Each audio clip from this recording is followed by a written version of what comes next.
Mga idol, pagkatapos nga pong makipag-meeting si Dwight Howard sa Golden State Warriors, agad na nga pong nagsalita patungkol dito ang kanilang superstar na si Stephen Curry. Yan naman ang ating unang story na pag-uusapan na sasabayan ko na rin ang kalalabas pa lang na trade proposal sa pagitan ni D'Angelo Russell at Buddy Hield, at ang balitang may offer na nga pong nakahanda ang San Miguel Beermen kay Keith Jimenez. Kaya mga idol, tara, umpisahan na natin yan.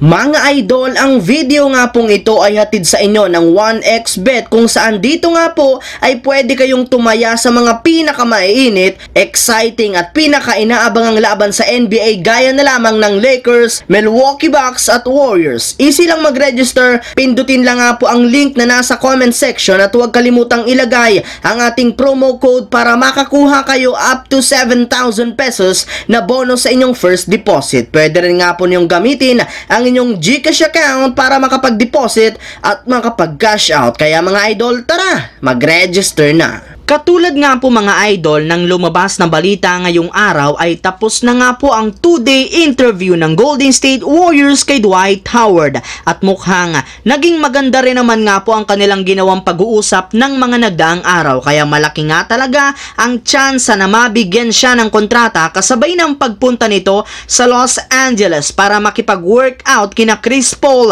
at Draymond Green. Maging ang ilang mga veterano ng Warriors ang ayon na rin naman sa pagsali ni Howard sa kanila. Yes mga idol, kasali na rin naman nga po sa mga pumayag dito ay ang kanilang superstar na si Stephen Curry. Sa katunayan, kasama nga po si Curry sa ginawang interview ng Golden State Warriors kay Dwight Howard, kaya naniniwala nga ito na malaki ang maitutulong niya sa kupunan sa darating na season, mapa-opensa o depensa man yan, gamit ang kanyang signature na pick and roll plays, rebounding at alley-oop dunks. Syempre mga idol, mapapakinabangan rin naman nga ito ni Stephen Curry, gayong mas magiging madali na lamang niya o magkaroon siya ng space sa kanyang gagawing mga tira. Samantala, pumunta naman tayo sa ating pangalawang storya sa kalalabas pa lang na trade proposal sa pagitan ni D'Angelo Russell at Buddy Hield. Matapos nga po mga idol na gawing available ng Indiana Pacers si Buddy Hield sa market, ay napabilang nga po agad ang Los Angeles Lakers sa mga kupunan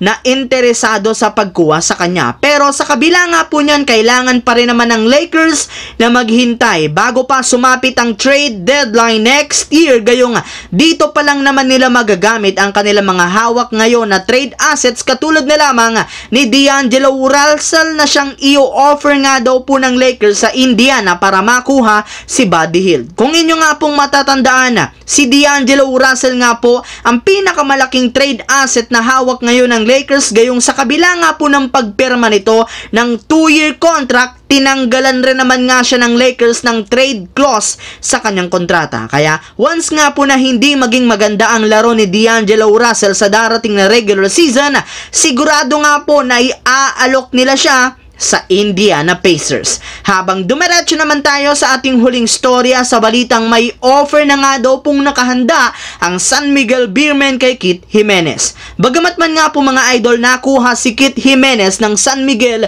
bilang ika-76 pick ng nagdaang PBA draft, wala pa rin naman nga siyang kasiguraduhan kung makakapaglaro ito sa PBA, gayong pending o wala pa rin naman siyang kontrata sa SMB simula ng madraft ito. Pero base rin naman nga po sa inilabas na balita ni Snow Badua, sa naging unang practice pa lang nga nito sa San Miguel ay marami na nga dito agad ang kanyang pinahanga. Kaya dahil dito ay agad nga po siyang binigyan ng offer ng SMB, meaning meron na nga po silang rights sa kanya. Ang kaso lamang, medyo tagilid pa nga kung makakasama siya sa rotation ng SMB, gayong as of now, punong-puno pa rin naman nga po ng guard ang lineup ng kanilang kupunan. Kaya posible nga po na paglarain muna siya sa kanilang 3x3 team habang naghihintay sila ng bakanting pwesto sa kanilang rotation.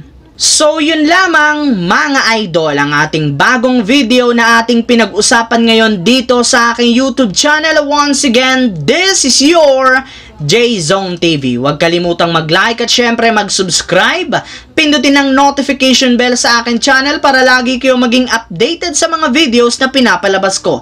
I-follow nyo na, bisitahin at i-like ang ating Facebook page, J-Zone TV. Thanks for watching mga idol. Hopefully, nag-enjoy kayo ngayon.